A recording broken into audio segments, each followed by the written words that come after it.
Welcome everybody to another episode of the Dragonus Podcastus. I am your host, Deadphonic, and with me is Queen Byron once again. We are back after a week's hiatus because I'm finally moved into my new place. Yay. New setup. New setup, maybe. But yeah. Uh, yeah. It's great. We're back. We're back to usual video making. But, how you been, Byron? Good. Been busy. The spooky adventures don't write themselves. Yeah.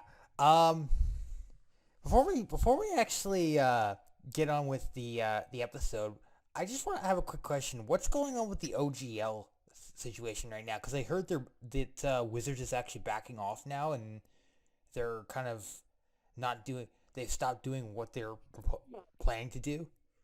So, quick OGL update. They announced that they are keeping the original OGL 1.0A, which was the one that was in place for a number of years, and they've added the rules and the SRD, which is a system reference document, into the Creative Commons, which is a universal worldwide license that allows people to use things and make derivative works.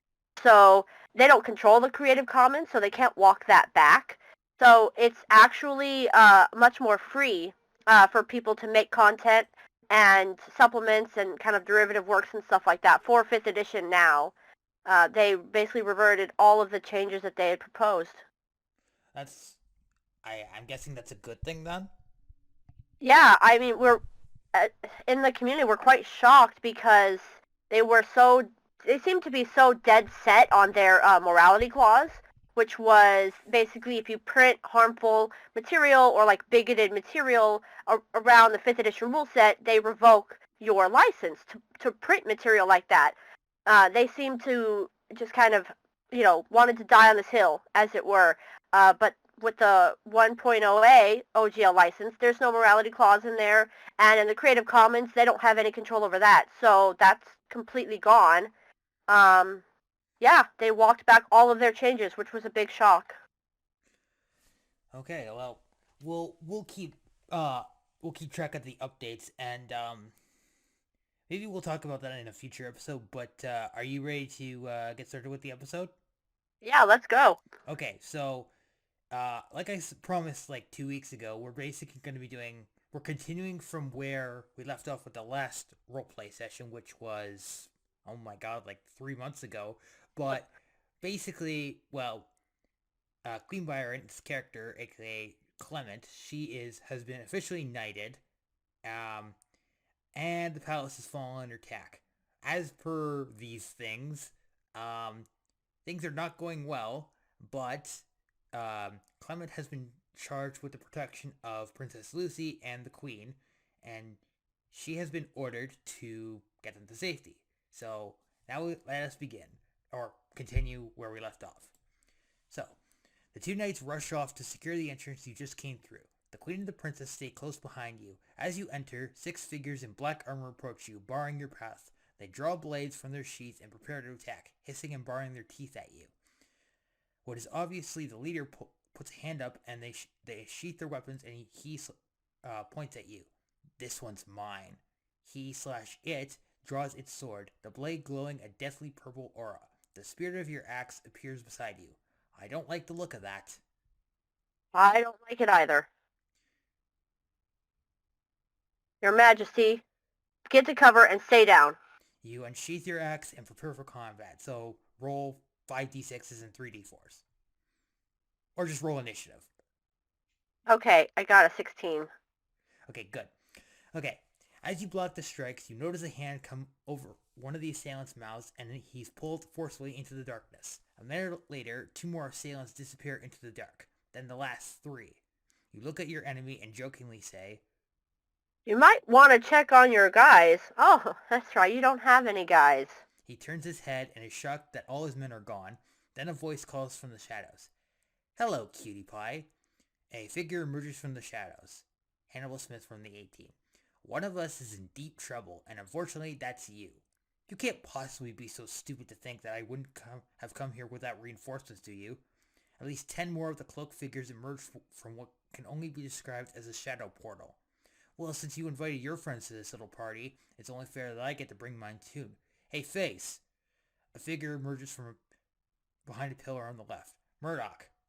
Another emerges from a pillar on the right, twirling a quarterstaff. B.A. The wall behind you smashes and a tall, buff man emerges, looks at the princess, winks, and moves beside the first man. Arms crossed, he then points at the leader. Hey, sucker, you better not be trying to hurt the little girl, because if you are, I'm going to get really mean, and you don't want to see me mean. You better listen to him. The big guy can be all cuddles and kindness one minute, and your worst nightmare the next. He has a soft spot for children. What's that thing you always say, big guy? I'll pity the fool. You see, boyo, you might think you have the upper hand ambushing the lady the way you did, but what you fail to realize is that while we may not be knights, we're always protecting those who need help the most from creeps like you, and you picked the worst day to pick a fight with us. He looks at his men and then back at Hannibal, then clocks him across the face, and a brawl breaks out. The 4 men break off and fight the assailants. 2 of them approach you. One of them manages to grab the handle of your axe. Roll a strength check, please. 17. Okay, you butt him in the face and he goes tumbling back. The other roundhouse kicks you, and your axe goes skidding across the floor towards the queen and princess.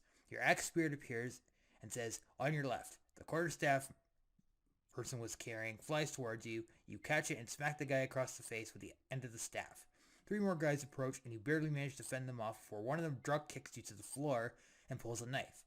But the tall buff man grabs 2 of them and smacks their heads together. He then extends a hand to you. You take it, and he pulls you up. You okay? Yeah, I think I'm okay. The hall is empty now, and you approach the 4 men. Well, thanks for the help, but who are you guys?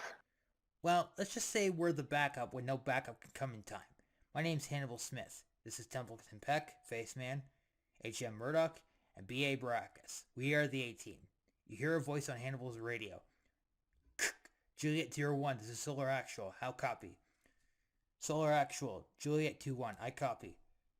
Juliet 21, what is the condition of Angel 21 and HVIs? Over.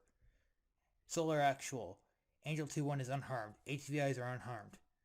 Copy, Juliet 01. Have Angel 21 switch to secure channel Lima 904. Copy, Actual. You twist the dial on your radio pack to the specified channel. Angel 21, this is Solar Actual. Are you receiving? Over. Angel 21, receiving, loud and clear. Angel 21, primary secure location is compromised. Proceed to the garden near the Sisters' Temple. A team of sisters will be there to meet you. Over. Acknowledge, Actual. 21 out. Hannibal hands you a device and then turns to leave. Call us if you need us. We're usually at the cafe down the street. You extend your hand and your axe comes gently flying towards you. You catch it and sheath it on your back and motion for the queen and princess to follow you.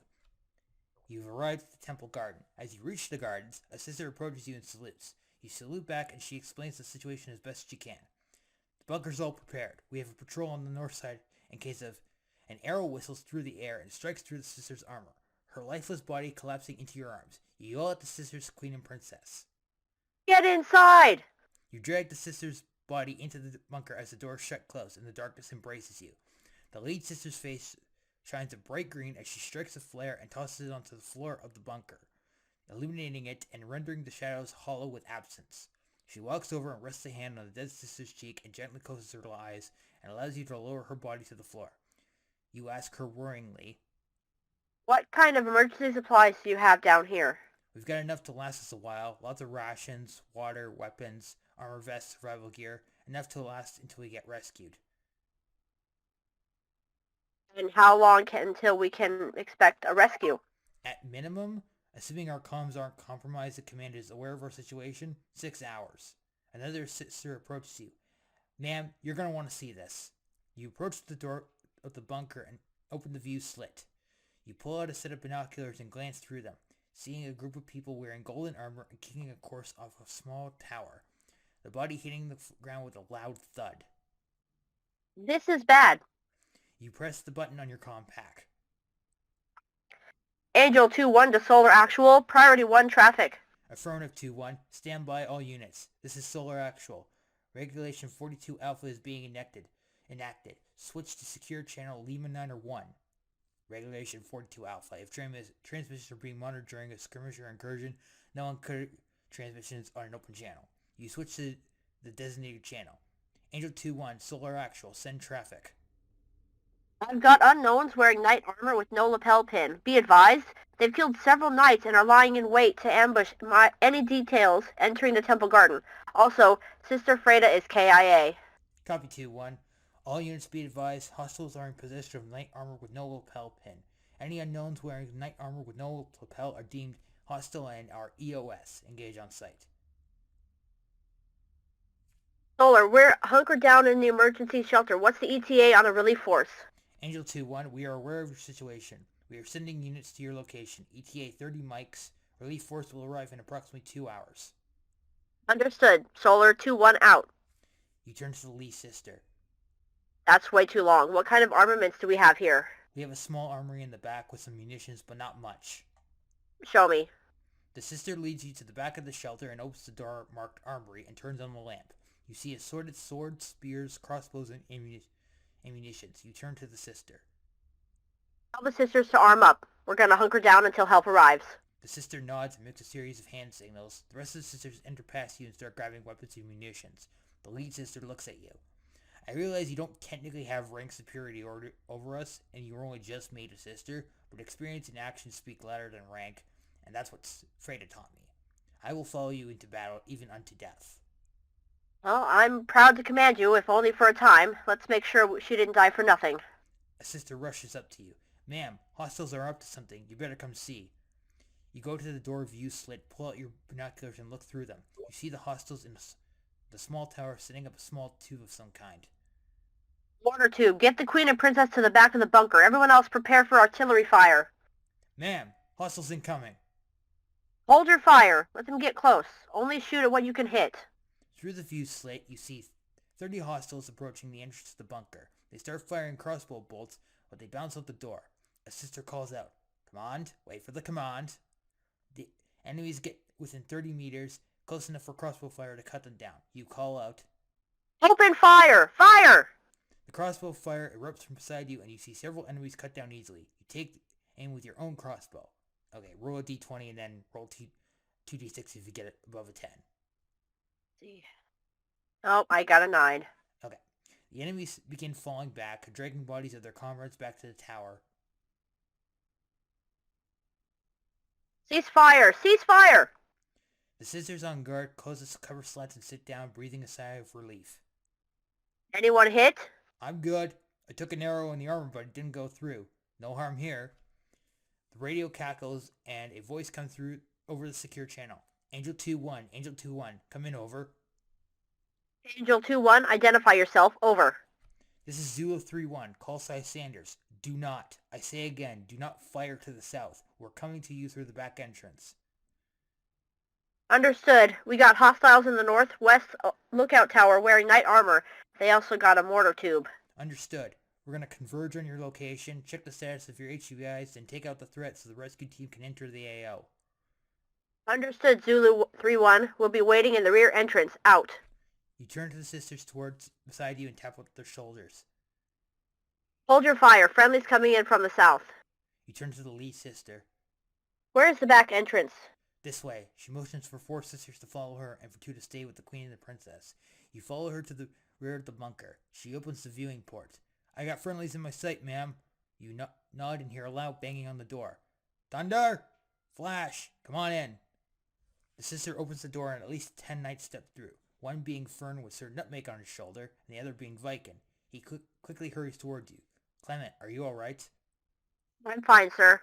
Where's the queen and princess? Main hall, near the emergency supply room.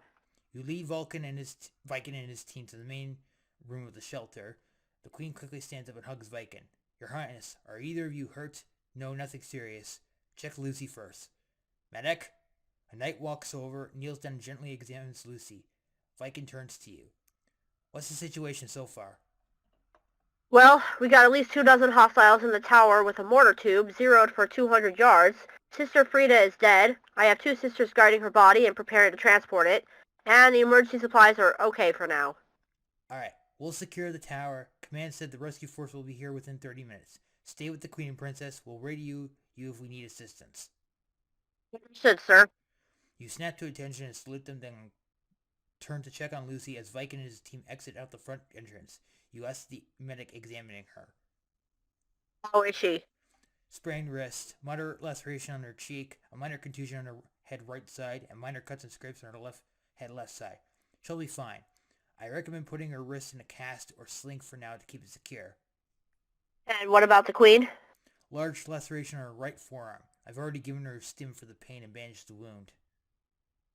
Good. Treat Lucy's cuts and scrapes as best as you can. Get her wrist in a sling. Give her a small stim shot for the pain if you have any left. And have Sister Freda's body ready to transport as soon as humanly possible. Understood, ma'am. You hear the sound of fighting and arrow fire outside and go see through the view slit. Several minutes later, the commotion ends and Viking's voice comes through on the radio. Angel 2-1, Solar Leader, come in, over. Angel 2-1, send traffic, Solar Leader. Tower is secure. Prepare HVIs for exfil. Rescue force will be here momentarily. Understood. Angel 2-1, this is Blue Eagle. We're standing by with medical teams. Understood, Blue Eagle. 2-1 out. You call out to all the sisters in the shelter. Load up, we're leaving. The sisters, Queen and Princess, exit the bunker beside you. As you exit into the garden, you spot the glint of a crossbow and realize it's taking aim at Lucy. Sniper! You dive in front of Lucy and the Queen as you hear the twang of the crossbow firing. You push Lucy to the ground as the bolt penetrates your armor and you fall hard to the ground. Fern and Viking rush over and get the bolt out and try to patch the bleeding coming from your midsection. Fern holds your hand with his blood-covered one. Stay awake, Clement. You're gonna be fine. Medic! Medic! A medic comes over and helps put gauze bandage on your wound. Get her on a gurney. We gotta get her to the hospital. You fade in and out of consciousness as you are picked up and placed on the gurney. You see the light and beauty of the moon as you finally fall unconscious. Several hours later, you wake up in a hospital bed in a patient garb. Your midsection hurting and an intravenous needle inserted into your arm attached to a bag of saline WD-5 solution. You see Fern and Viking standing beside your bed looking down at you. Welcome back. How are you feeling? You groan loudly from chuckling. Like I was shot with a crossbow. How long was I out? 2 days at least.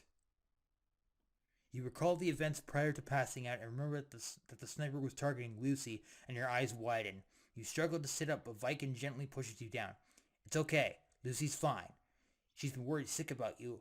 I told her you were in no condition to have visitors, but someone else has been guarding you day and night. Sir Nutmeg appears from your shoulder. You gently pat his head with a finger. Viking places a hand on your shoulder. Get some rest. You're needed in the war room as soon as you can stand. You did great, sister. You lay your head on the pillow and fall asleep, contemplating what will come next. End session.